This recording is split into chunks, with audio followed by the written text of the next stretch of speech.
Taking place sometime in the future, a secret feudal monarchy known as Hao Dragon planned to dominate the world by building 8 giant robots based on the elements of earth, fire, water, air, thunder, mountains, the moon, and heavens. Unfortunately, one of the robots, known as Zeorymer of the Heavens, was stolen by a secret government. Our main protagonist, Masato Akitsu, was also taken away by the government, where he is forced to pilot Zeorymer alongside a mysterious girl named Miku Himuro. The battle for Earth begins as Masato must face off against the 7 mighty warriors of Hao Dragon and take down the Empress that leads them, although no one will be prepared for the dark secrets that resides in Masato or Miku. Zeorymer was originally a manga that ran from 1983 to 1984, but surprisingly the finale wouldn't be written until over 20 years later. The OVA would be released in 1988 and took a little over a year to complete, and was directed by Toshiki Hirano, who also directed works like Dan Gaio and Magic Knight Rayearth, and was also the character designer for stuff like Megazone 23. Now, even though this OVA is an adaptation of the manga, the plot is completely different, which I am perfectly fine with since it means that this series can be enjoyed as a standalone. The OVA itself is rather short, running at about 4 episodes, but despite that, I was quite surprised at how interesting it turned out to be. At first glance, the story doesn't seem too different from other mecha anime, but when you actually sit down and watch it, it has some pretty unique elements.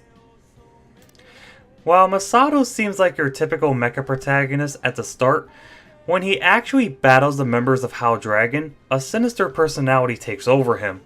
This is where the OVA gets rather interesting, because Masato's alter ego feels far more like an antagonist than the majority of the members of Hao Dragon. This actually sets up a plot twist that was honestly fascinating, and makes you wonder if Hao Dragon were merely just being used as stepping stones for something far worse. Sadly, I can't praise the ending the same way, as it is another one of those ambiguous endings with no real conclusion. But considering how short this OVA is, an ending that is left to the viewer's imagination was probably better than nothing.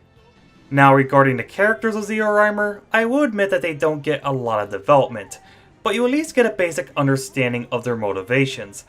This is not the case for all of them though. Miku, for example, doesn't seem to have much going for her other than the dark secret that she possessed, and her romance with Masato just comes out of nowhere and feels very inorganic. I actually thought the villains were more memorable, primarily because each of them has a unique character flaw, whether it be the Shi twins' conflicting personalities that causes them to have terrible teamwork, or Ritsu's inferiority complex due to his face resembling that of a woman. Overall, I thought the story of Zeorymer is fine as it is.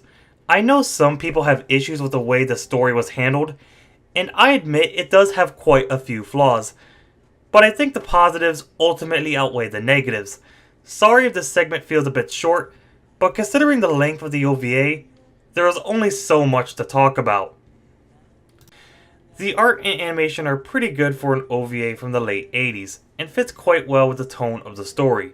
The artwork is nicely detailed, I dig the character designs, and I thought the mech designs by Hideki Kakinuma and Kimitoshi Yamane were pretty cool looking, especially the Zeorymer itself. The animation is quite smooth, and the battles are very fun to watch, even if most of them simply amount to Zeorymer steamrolling the opponent in a super destructive manner. Overall, the presentation is spectacular. I thought the music was solid throughout the OVA, and the vocal themes are good to the point that I usually listen to them often. It's not the most memorable soundtrack out there, but it's still worth listening to. The Japanese version has a really solid cast.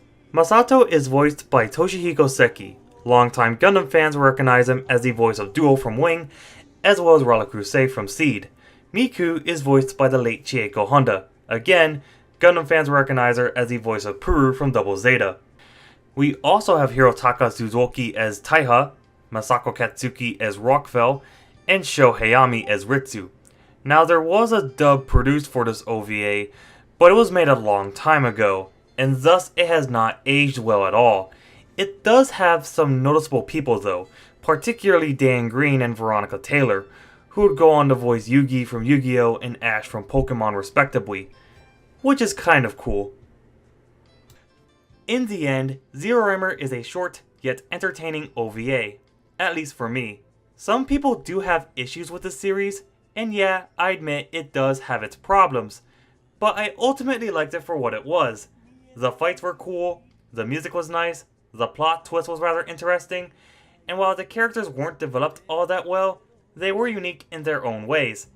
If you can handle its dark nature, then I would definitely recommend this series to you if you are a fan of mecha anime from the 1980s. And the best part about it is that you can jump right into it without having any prior knowledge of the manga, which is something I really appreciate about this series. Final score, 7 out of 10.